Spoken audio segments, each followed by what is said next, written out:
Hello everyone, welcome back to my YouTube channel. आज मैं आपको क्लास 11 का चैप्टर 2 बायोलॉजिकल क्लासिफिकेशन पढ़ाऊंगी। सो फर्स्ट है इस चैप्टर में अर्लीस्ट क्लासिफिकेशन बाय एरिस्टोटल के द्वारा दिया गया है। अर्लीस्ट क्लासिफिकेशन में सबसे पहले प्लांट्स और एनिमल्स के बारे में पढ़ते हैं। प्लांट्स में 3 तरह का कैटेगरी है, ट्रीज़ है, श्रब्स है और हर्ब्स है। हर्ब्स जो होता है वो सबसे छोटा होता है, श्रब्स जो होता है वो मीडियम साइज़ का होता है और ट्री जो होता है वो लार्जेस्ट साइज़ का होता है। अब है एनिमल्स में इनाइमा और एनाइमा होता है। इनाइमा में रेड ब्लड सेल्स होता है और एनाइमा में रेड ब्लड सेल्स नहीं होता। यहाँ पे एक ट्रिक से हम याद कर सकते हैं, जैसे यहाँ पे एनाइमा है तो ए से एब्सेंस होता है, तो इसमें रेड ब्लड सेल्स नहीं होता। ऐसे हम ट्रिक से याद कर सकते हैं।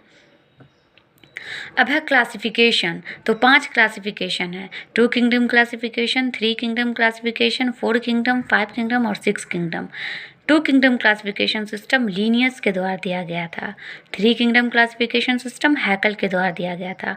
4 किंगडम क्लासिफिकेशन सिस्टम कोप्लांट के द्वारा दिया गया था और 5 kingdom classification system R H. Whittaker के द्वारा दिया गया था और 6 किंगडम क्लासिफिकेशन कार्ल वूस के द्वारा दिया गया था।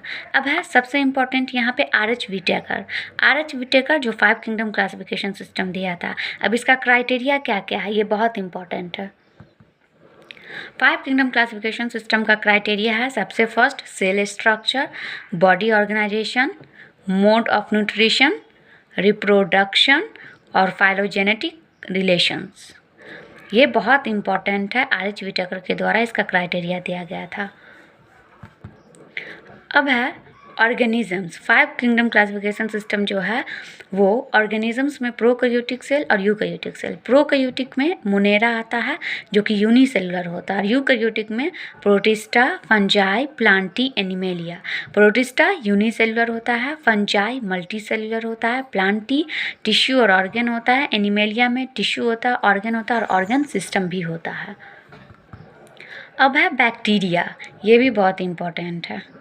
बैक्टीरिया जो होता है वो सोल मेंबर ऑफ मोनेरा का सोल मेंबर होता है। ये इंपॉर्टेंट लाइन है, प्योर एनसीईआरटी का लाइन है, sole member of Monera. Sole का मतलब अलोन होता है, मतलब अकेला। मोस्ट अबंडेंट माइक्रो ऑर्गेनिजम्स होता है। बैक्टीरिया जो होता है वो मोस्ट एक्सटेंसिव मेटाबॉलिक डाइवर्सिटी होता है और बैक्टीरिया का न्यूट्रिशन जो होता है वो कुछ में ऑटोट्रॉफिक न्यूट्रिशन होता है और कुछ बैक्टीरिया का कुछ का ऑटोट्रॉफिक न्यूट्रिशन होता है और ज़्यादातर हेटरोट्रॉफिक बैक्टीरिया का मेजॉरिटी न्यूट्रिशन होता है। यहाँ पे बैक्टीरिया का 4 शेप्स होता है, विब्रियो शेप का होता है, कोकस शेप का होता है, बैसिलस शेप का होता है और स्पाइरलम शेप का होता है। विब्रियो जो होता है वो कॉमा शेप का होता है, कोकस स्फेरिकल शेप का होता है, बैसिलस रॉड शेप का होता है, स्पाइरलम स्पाइरल शेप का होता है। ये भी बहुत इंपॉर्टेंट है। अब है आर्की बैक्टीरिया। आर्की बैक्टीरिया क्या होता है, तो archaebacteria lives in harsh habitat.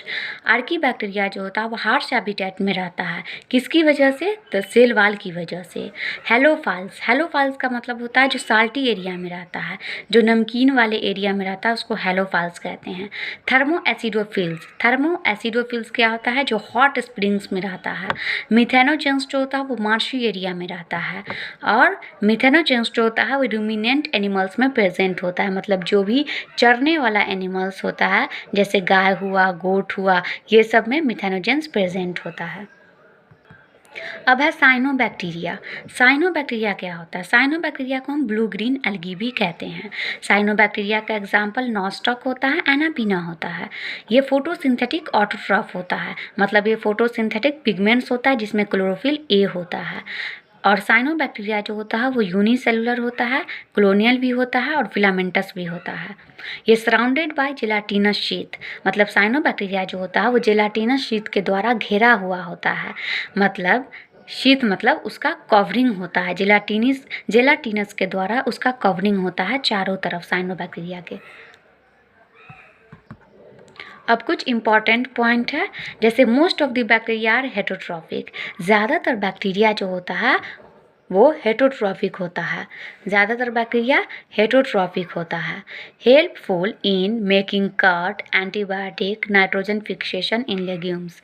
जैसे ज़्यादातर बैक्टीरिया हेटरोट्रॉफिक होता है और ये कट बनाने में यूज़ किया जाता है, एंटीबायोटिक बनाने में यूज़ किया जाता है, ये सब में यूज़ किया जाता है।